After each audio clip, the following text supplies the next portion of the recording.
Crédit. Vous pouvez m'appeler Crédit, C-R-E-D-Y. Cette vidéo va consister à désinstaller Oracle de notre système Red Hat.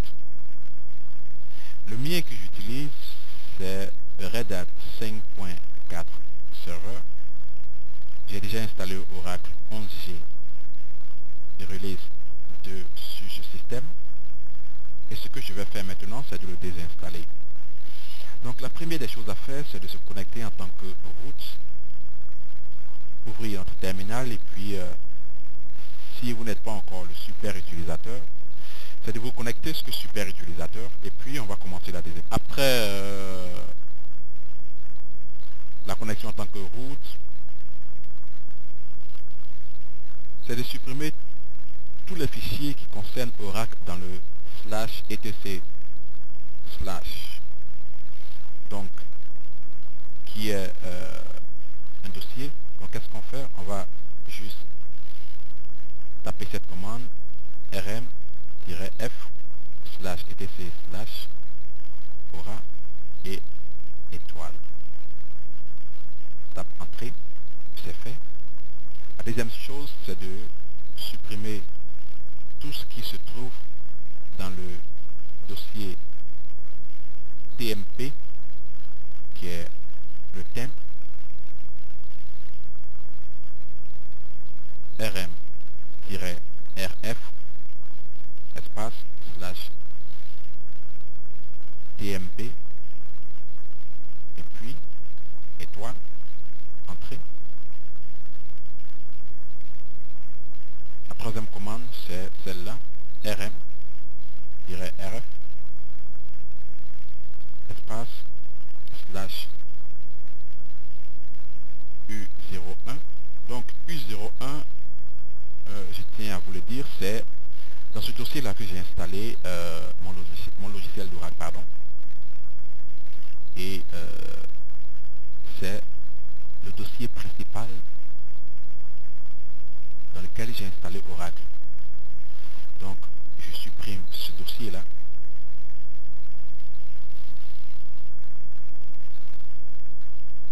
Vous voyez, ça va prendre un peu de temps parce que c'est ce dossier-là qui contient toutes les informations d'Oracle. Voilà, on va attendre que cette procédure finisse. Et après avoir supprimé ce dossier,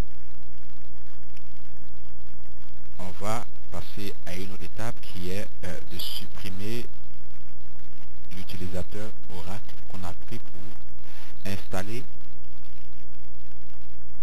le logiciel d'Oracle sur ce système. Tout ce que je fais pour celui qui n'a jamais installé Oracle sur un système Red Hat, ça va sembler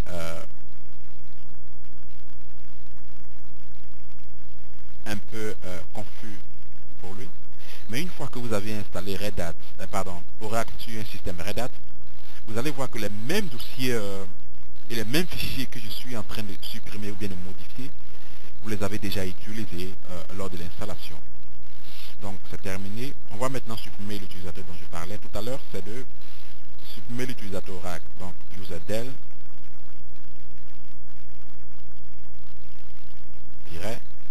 -r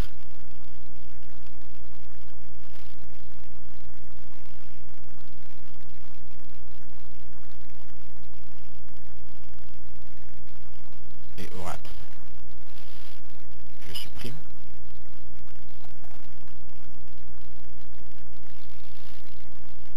Ça va prendre un peu de temps parce que si vous ne marquez pas le -r, ça ne va pas supprimer le dossier de travail de l'utilisateur Oracle.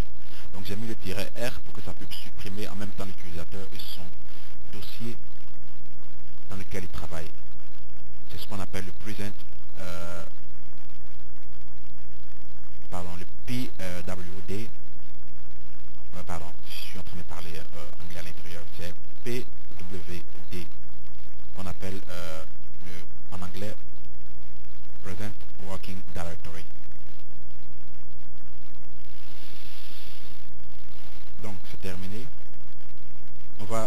passer à notre groupe qui est installé, notre groupe de l'utilisateur Oracle, on va le supprimer. On va juste supprimer ce groupe là aussi. Donc c'est GROUP, groupe Dell, -o-install.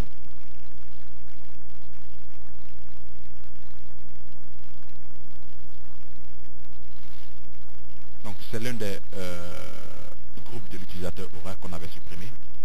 On va aussi supprimer l'autre groupe.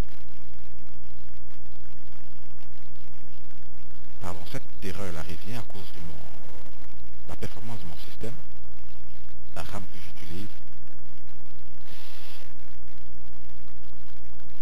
Donc c'est groupe Dell o-install. Non, on a déjà fait le o-install. C'est DBA maintenant. Voilà, c'est fait.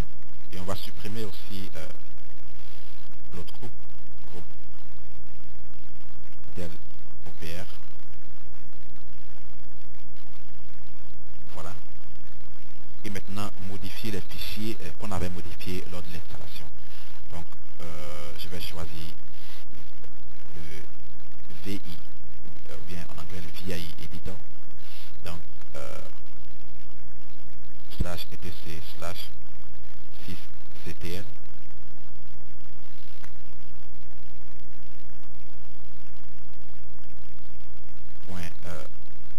.conf.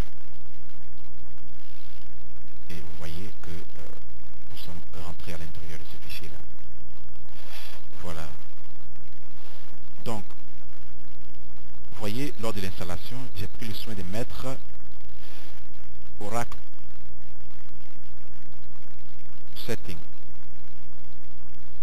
C'est pour juste me rappeler que j'ai modifié ce fichier là pour pouvoir installer Oracle. Quand j'ai fait Oracle Setting, c'est un commentaire que j'ai mis afin de modifier ce fichier. Donc c'est facile pour moi de pouvoir supprimer ce que j'avais mis à l'intérieur. Donc qu'est-ce que je vais faire? Je vais juste supprimer ce fichier là. Pardon, ces données que j'avais mis à l'intérieur. Voilà, donc je vais aller étape par étape, tout doucement pour vous, que vous puissiez comprendre cette procédure.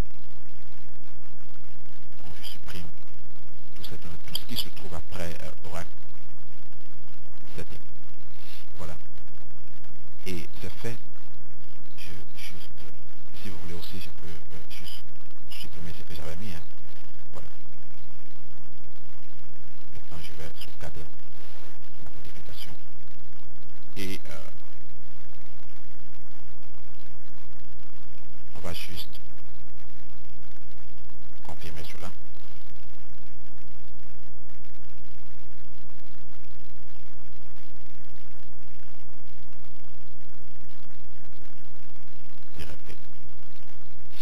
Voilà.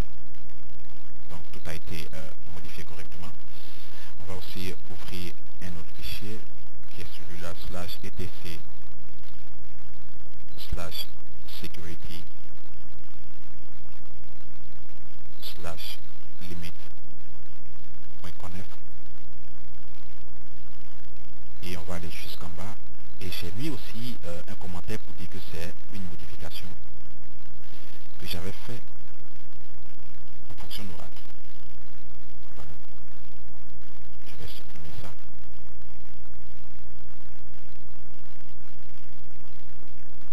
Et supprimer tout ce qui vient après cela.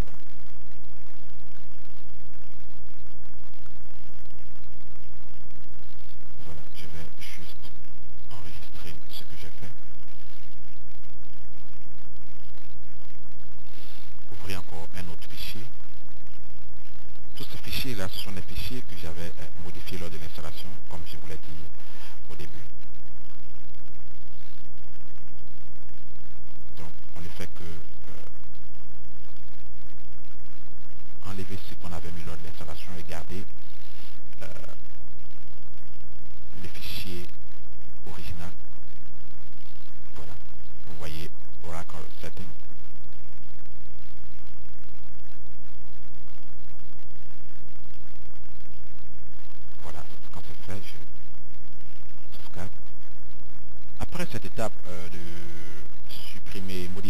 les fichiers qu'on avait modifiés lors des installations et garder le fichier original. On devait juste modifier aussi le fichier de la version du Red Hat parce que vous savez que on ne pouvait pas installer Oracle sur certaines versions de Red Hat. Il fallait juste modifier la version pour pouvoir installer Oracle. Mais avec Oracle 11G, je n'ai pas eu besoin de modifier la version de mon Red Hat. Donc c'est resté intact, je n'ai pas besoin d'ouvrir le fichier pour le modifier. Les paquets qu'on avait installés lors de l'installation d'Oracle, on n'a pas besoin aussi de les enlever. Je pense que notre désinstallation est terminée. Voilà comment désinstaller Oracle de votre système Red Hat lorsque vous l'avez déjà installé. Donc, si vous voulez, on peut faire un test, essayer de démarrer Oracle pour voir. Mais la désinstallation se termine là. Donc, qu'est-ce que je fais? Je vais essayer de me connecter en tant qu'Oracle. Vous savez qu'on a désinstallé, on a supprimé ce user Oracle. Donc, quand je vais essayer de me connecter sur ce utilisateur là, vous allez voir le message erreur. Voilà. Mon système que j'utilise c'est en anglais, donc voilà ce qui apparaît. L'utilisateur n'existe pas. Voilà, donc comme je vous l'ai dit, cette vidéo c'était juste pour vous montrer comment désinstaller Oracle de votre système Red Hat quand vous l'avez installé. C'est tout. Comme je vous l'ai dit, je me nomme Franck Vianney Crédit. C'est sur le site web ecomputerclass.com ou bien en français ecomputerclass.com, et on va se retrouver de temps en temps comme ça pour pouvoir parler un peu d'Oracle. Merci et